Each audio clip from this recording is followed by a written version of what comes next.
Dear student, ಇಲ್ಲಿ ನೋಡಿ question number 82 to 88, 82 ಇಂದ ಹಿಡಿದು 88ವರೆಗೂ ಕೂಡ assertion and then reason type ಅಂತ ಇದೆ ಕ್ವಶನ್ಸ್. ಸರ್ ಏನು ಸರ್ ಅಸರ್ಷನ್ ಆ್ಯಂಡ್ ರೀಸನ್? ನೋಡಿ, ಎರಡು ಸ್ಟೇಟ್ಮೆಂಟ್ಗಳನ್ನು ಕೊಟ್ಟಿರ್ತಾರೆ. ಇಲ್ಲಿ ಸ್ಟೇಟ್ಮೆಂಟ್ 1 ಕೊಟ್ಟಿರ್ತಾರೆ, ಸ್ಟೇಟ್ಮೆಂಟ್ 2 ಕೊಟ್ಟಿರ್ತಾರೆ.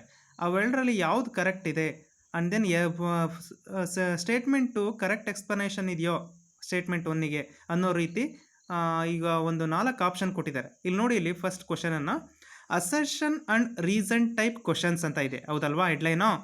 ಅಲ್ಲಿ ನೋಡಿ, ಡೈರೆಕ್ಷನ್ಸ್ ಕೊಟ್ಟಿದ್ದಾರೆ. Each question given below contains statement 1. Statement 1 ಏನದು? ಅಸರ್ಷನ್ ಇನ್ ಬ್ರಾಕೆಟಲ್ಲಿ ಕೊಟ್ಟಿದ್ದಾರೆ. And statement 2 is reason. Each question has 4 choice, first, second, third and fourth, out of which only one is correct. Choose the correct option as under. Okay, 4 option ಕೊಟ್ಟಿದ್ದಾರೆ ರೀ statement 1 and then statement 2 ಬಗ್ಗೆ.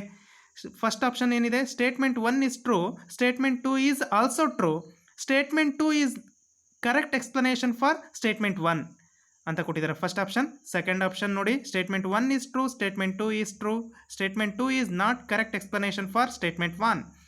Third ನೋಡಿ, statement 1 is true, statement 2 is falls.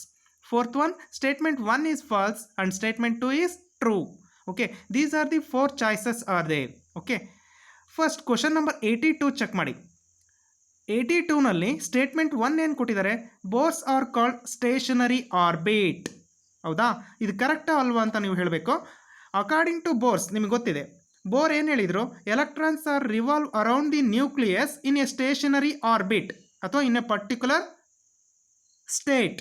That's why we called as an Bohr's we called as an stationary orbit ಅಂತ indicate ಮಾಡಿದ್ರು. That correct statement. ಹಾಗಾದರೆ statement 1 is correct. ಹಾಗಾದ್ರೆ statement 2 check ಮಾಡಿ. Electrons remains stationary in these orbit for some time ಅಂತ indicate ಮಾಡಿದ್ದಾರೆ. According to Bohr, electrons revolve around the nucleus in a particular state called stationary orbit. It's not a some time, continuous ಆಗಿ ಏನಾಗ್ತಾ ಇರುತ್ತೆ ರೀ? Revolve ಆಗ್ತಾ ಇರುತ್ತೆ. But statement 2 ಏನು ಹೇಳುತ್ತೆ? ಸಮ್ ಟೈಮ್ ಏನಾಗ್ತಾ ಇದೆ? ರಿವಾಲ್ವ್ ಆಗ್ತಾ ಇದೆ ಅಂತ ಹೇಳ್ತಾ ಇದೆ. ಹಾಗಾಗಿ ಸ್ಟೇಟ್ಮೆಂಟ್ 2 ಏನಾಗಿದೆ? ರಾಂಗ್ ಆಗಿದೆ. ಹಾಗಾದರೆ ಯಾವ ಆಪ್ಷನ್ನು 4 ಕೊಟ್ಟಿದ್ದಾರಲ್ಲ ಮೇಲ್ಗಡೆ, ಫಸ್ಟು, ಸೆಕೆಂಡು, ಥರ್ಡು, ಫೋರ್ತು, ಈ 4ರಲ್ಲಿ ಯಾವುದು ಕರೆಕ್ಟ್ ಆಗುತ್ತೆ ಚೆಕ್ ಮಾಡಿ. ಸ್ಟೇಟ್ಮೆಂಟ್ 1 ಈಸ್ ಟ್ರೂ, ಕರೆಕ್ಟ್ ಇದೆ ಅಲ್ವಾ? Bohr's are called stationary orbit. Statement 1 is true. Statement 2 is true ಅಂತ ಇದೆ, ಬಟ್ ಇಲ್ಲಿ ಸ್ಟೇಟ್ಮೆಂಟ್ 2 ಏನಾಗಿದೆ? ಫಾಲ್ಸ್. ಹಾಗಾಗಿ ಫಸ್ಟ್ ಆಪ್ಷನ್ ಬರೋದಿಲ್ಲ. ನೆಕ್ಸ್ಟ್ ಸೆಕೆಂಡ್ ಆಪ್ಷನ್ ನೋಡಿ, statement 1 is true. Statement 1 is true, correct. Bohr's are called stationary orbit. Next statement 2 is also true ಅಂತ ಇದೆ. Statement 2 is true ಅಂತ ಇದೆ, ಬಟ್ ಸ್ಟೇಟ್ಮೆಂಟ್ 2 ಏನಾಗಿದೆ? ಅಲ್ಲಿ ರಾಂಗ್ ಆಗಿದೆ. ಹಾಗಾಗಿ 82ಗೆ ಸೆಕೆಂಡ್ ಆಪ್ಷನ್ ಕೂಡ ಕರೆಕ್ಟ್ ಆಗಲ್ಲ. ಥರ್ಡ್ ಆಪ್ಷನ್ ಚೆಕ್ ಮಾಡಿ. Statement 1 is true, statement 2 is false. Yes, this is correct option. Statement 1 ಏನಿದೆ? Bohr's are called stationary orbit, that is correct. Statement 2 ಏನು ಹೇಳುತ್ತೆ?